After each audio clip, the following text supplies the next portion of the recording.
నమస్తే సార్. నమస్కారం అండి. విఎస్ఆర్ ఛానల్ గారికి నమస్కారము.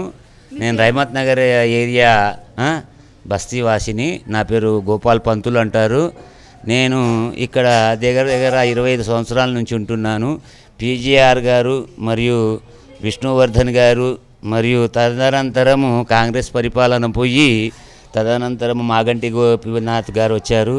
అనేక ఇబ్బందుల పాలయ్యాము. తదనంతరము కాంగ్రెస్ పరిపాలన రాబోతుందని కోరుకుంటూ ఈ యొక్క టీవీ ఛానల్ ద్వారా ప్రజలందరికీ కూడా తెలియజేస్తూ మా రహమత్ నగర్ బస్తీవాసులకు సుఖ సంతోషాలతో ఆయురారోగ్యాలతో ఉంచి రోడ్లు మరియు ఈ యొక్క డ్రైనేజీ మరియు నల్లాలు మరియు ఆరోగ్య భద్రత మరియు ఇక్కడ పిల్లలందరికీ కూడా ఆట స్థలాలు లేక పిల్లలు కూడా ఇబ్బందులు మరియు గవర్నమెంట్ స్కూల్ లేక రహమత్ నగర్లో ఉన్న పిల్లలు వాళ్ళకు కూడా చదువుల గురించి ప్రభుత్వం అనేక విధాలుగా పథకాలు తేవాలని ఆ యొక్క ఎవరైతే ఈ బై ఎలక్షన్లో నిలబడుతున్న ఎలక్షన్ మెంబర్షిప్కు మరియు ఇక్కడ ఉన్న బస్తీ ప్రజలందరికీ కూడా మరియు సిఎన్ రెడ్డి ఈ కార్పొరేటర్కి కూడా సలహాలు సూచనలు ఇవ్వబోతున్నాము.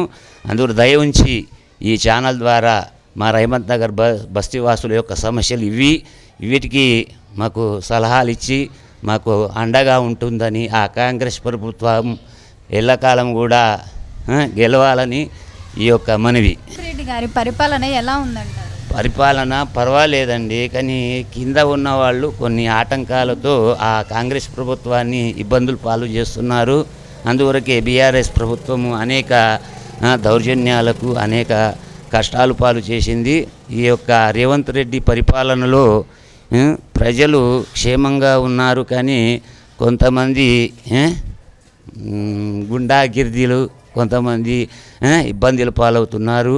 అందువల్ల దయ ఉంచి ఈ కాంగ్రెస్ పరిపాలనను దిగ్విజయం చేయవలసిందిగా మనవి చేస్తున్నానండి. మరి ఈ టైంలో బీజేపీ ఏమంటారు? బీజేపీ 50-50 అండి, చెప్పలేము. ఏంటంటే అది కేంద్ర ప్రభుత్వం కనుక ఇది రాష్ట్ర ప్రభుత్వం అక్కడికి ఇక్కడికి తేడా ఉంటుంది. అగర్ బీజేపీ సలహా ప్రకారంగా చెప్పలేము, కానీ కాంగ్రెస్ పరిపాలన అయితే మా ఏరియాలో నేను తెలిసిన మట్టుకు పీజీఆర్ ద్వారా అనేక విధాలుగా మేము సహకారకున్నాము. అందుకొరకే మా సలహా అన్నట్టు అండి. ఓకే, బీఆర్ఎస్ పరిపాలన బాగుందంటారా లేదంటే రేవంత్ రెడ్డి గారి పరిపాలన బాగుందంటారా? ఇప్పుడు ప్రస్తుతానికైతే కాంగ్రెస్ పరిపాలన పర్వాలేదండి, కానీ బీఆర్ఎస్ ప్రభుత్వం ఉండే కానీ ఇన్ని విధానాలు లేకుండే, కానీ ఈ పరిపాలన వచ్చి కొన్ని రోజులవుతుంది. ఇదే విధంగా కొనసాగిస్తే కాంగ్రెస్ పరిపాలన పైకెదుగుతుందని మా మనవి అండి. Subscribe us and press the bell icon for more interesting updates.